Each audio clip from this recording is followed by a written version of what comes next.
what's in fashion, she knows what's not in fashion, and she knows what must be in fashion. I have Nonita Kalra, editor Harpers Bazaar, joining us to talk about everything about sustainable fashion. Welcome, Nonita. As somebody who truly examines the fashion industry, how do you view circularity in fashion? My view on circularity is pretty much the traditional definition, right? Know where it comes from, know how it's used, know that it can be recycled. And I think that the fact that this movement has caught on and become a trend is wonderful. But I always want to draw people back to the fact that Indians have always had a circular economy and a circular sense of fashion. It's a really funny story, but I remember my birthday dresses being made from mom's velvet curtains, right? It was as easy as that. We repurposed and recycled, and the current quilt I'm using is made from old saris that my grandmother had, and she took her grandmother's saris and made these. So circularity exists, it's existed in fashion, Indians have had it. The fact that it's becoming a trend, I think is a good thing, because what happened in the rush towards sort of being fashionable is that fast fashion came and attacked us all, and I think we've all been culprits and victims to it. The fact that young designers are aware of it and are examining it is a wonderful thing, because we're running out of resources. We're running out of space landfill is crazy, we're running out of resources, we're running out of water. What we're not running out of is a desire for consumption. So if we have to consume, we have to do it responsibly. And speaking of consumption, how has your relationship with sustainability evolved in recent times? Because you're in a space that's high on consumption. It's driven by what's trending. So how's your personal relationship changed with mindfulness? You know, I have never been big on consumption. Anyone who knows me will tell you I wear a black dress every day. It's often the same black dress. I'm not trendy. I don't want to be trendy. I think that style is more important. And you pretty much know your style very early on. You may make a few mistakes. My relationship with consumption has been kind of interesting. I want really good quality. I want to wear it again and again. I'm not buying anything sustainable because it's sustainable. Actually, that's the antithesis of what sustainable is. I'm not going to go and buy a designer because they made something a proper way. I will pull out old clothes from my cupboard. I'll work out really hard to fit into those old clothes. But I will continue to wear what I have. But the other thing that I do is sort of give my clothes away. So I think that's also sustainable, and that's something that Indians do. We share our clothes. I give it to young women who just started their careers. I give it to somebody who likes something. I think that mindfulness comes from kindness and open heart, and a great awareness that sustainable doesn't come from buying something new, but it comes from examining what already exists. In fact, I'm a huge fan of technology. I believe that technology is going to be the actual answer to sustainable. It's not going to be your cotton that you wear and in 2 hours looks like a duster. It's going to be fabric that's made intelligently that lasts you longer. I was at the Responsible Fashion Summit in Sri Lanka, and I met this incredible lingerie designer who told me that, look, your elastic needs to last longer in your underwear. You'll own it longer, right? That just blew my mind. I said, that's what I want. I want smart clothing that keeps me warm, that keeps me dry, that keeps out the cold. Then I don't need to buy something else. I need a dress that will not sag, that will last me 10 years, that I may not need to iron. So it's got to be, but it's got to come from kindness, right? And I think that words like technology, chemicals get a bad rap. They've changed our lives. Where would we be without antibiotics? I'm not going to have a kale smoothie and think it's going to cure coronavirus. So I love technology. I like it when it comes together for greater good. I think that's the future of sustainability. And it's not the popular way to talk about sustainability. Everybody immediately wants to send you to Jhola Chic. I don't believe in that. I very firmly will not buy more. I will take something old, and the only thing I will buy is when somebody tells me, this will last you 20 years. That's sustainable for me. At Harper's Bazaar, What are the steps that you're taking as a leader to drive the conversation around sustainable fashion? So, of course, we celebrate young designers who are working in the field of sustainability because they are the future and we have to give them support, right? Young brands that will source ethically, that give back. You know, I love brands like Jodi where they go and work with the block work printers, they make these beautiful cottons. So, we support sustainable, we support craft. I think supporting craftspeople and giving them some sort of sense of dignity and giving back to the community, that's sustainable. Bazaar's philosophy to fashion has always been thinking fashion. So we actually don't have the you can't sit with us if you don't have the it coat attitude. We tell you buy one thing that's good. We'll give you a small selection. I hate the word curation, but we give you curation and editing.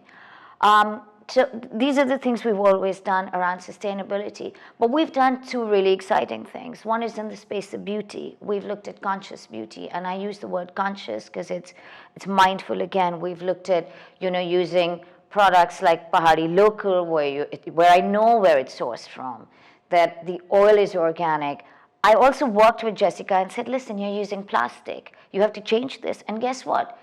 She can't change the plastic for now because it's difficult for delivery, but you can get your bottles refilled. I think that's a great step. So we launched the Conscious Beauty Awards because we heard that people were looking at moving away from some of the, and I'm not sure if I can use this word, but some of the bullshit that, cosmetic brands have, that a lipstick will change your life, this serum will make you look 10 years younger, this cream is the answer to your purse. That's not true. So we moved towards conscious beauty. And in March, and you're the first person to hear this, we're launching the Bazaar Rewear movement, where we're asking people to go back to their cupboards and pull out an old dress and wear it again and again and again. And our pages actually, we asked Rajesh to pull out a dress and we've given it to different stylists to show you how to wear it. So what Bazaar is going to do is show you how to wear the same thing differently, if that's your desire. But I encourage you to wear the same thing the same way. And I'll tell you a really funny story. At the Lakme Fashion Week finale, for 7 years, I wore the same dress. It was a simple one-shoulder dress. For 3 years, I tried to change the accessories. The last 4 years, I didn't. Nobody noticed. And nobody called you out? Why should they? I wish they had called me out. I would have been thrilled. But we've got to realize that we wear our clothing differently based on how we're feeling. The same dress looks differently in different places, and the same dress feels differently depending on the way we feel. Clothing can't define us, we define our clothing. You mentioned there are some young brands that you are looking at. Which are the cool, conscious brands that you think are really going to come up in the near future? I'm not a fan of cool, I'm not a fan of the new. Very simply because I'm very old-fashioned. I need you to be tried and tested. I love Bodice. I think she's doing an incredible job. I think it's great finish. I was on the jury for the International Woolmark Prize and I saw how she blew everyone's minds away. I love Pero. I like Rahul Mishra. I like Zubair Kirmani. I think he's incredible. But I also love our old couturiers. I think people are forgetting what Abu Sandeep have done or Tarun have done for the craft of chicken. I think that cool is all very well. First you survive with a business. Survive with a business that gives back to the people that work for you, because that's really important. You can hire 200 people, crash and burn and sack 200 people. That's not cool in my mind. So I'm really old-fashioned. I'm not very trendy. I just want things to stand the test of time. I think things that stand the test of time are truly sustainable. We're sitting in a really old house that stood the test of time. It's my parents' home. That's 150 years old. The furniture is almost 100 years old. That's sustainable to me. Okay, so I'm going to do a quick complete the sentence for our viewers. Sustainable fashion is? Conscious. A fashion swap? No one. The last thing I upcycled? Nothing.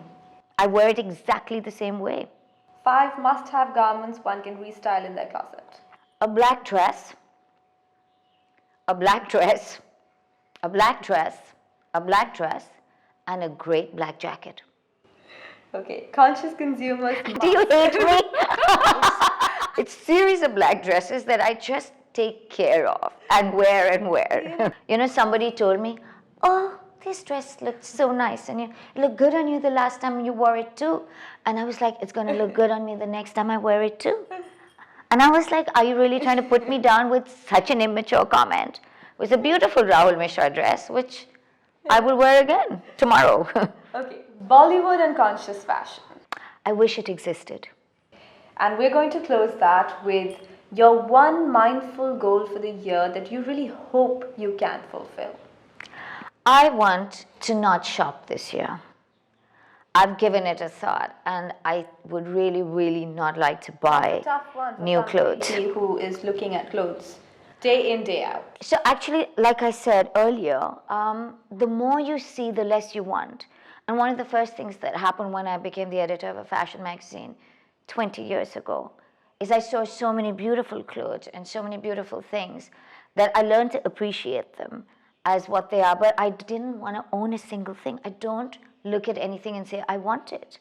And it's really weird. It drives a lot of people around me crazy because they're like, can we make you something? Do you want to buy something? And I'm like, no, no, no. You know what I want to buy? It's really embarrassing. I want to buy fresh vegetables and dal from the village. I'm so boring. So I go to the Sundarnagar organic market and there I'm excited. I want to buy grains, but I don't want to consume. So I don't want to shop. I know it will not be easy because there are things you need. I just, last week, ripped 4 pairs of stockings. So I'm going to have to buy stockings. But I'm going to stop doing the impulse buy, see something, feel I want to buy it, and that's going to go across the board for me. And I think it's not a bad thing. So now our consumers and our readers and our viewers know where to find Nonita Kalra at the Sundarnagar grocery market. Buying dal. How glamorous. I'm really not glamorous. It's a very funny thing. I love what I do. I love words. I like putting together a magazine. But I'm not excited about making people consume. I want people, one of the things we do is at Bazaar, we ask you, how does it make you think? And how does it make you feel? Right. And if you can satisfy those things, pretty much it comes from a great book, a meal with a friend, a great glass of wine. It almost never comes from a dress or a shoe or a bag. Though I will tell you, what makes you feel invincible is a great blow dry. That is just one of those things.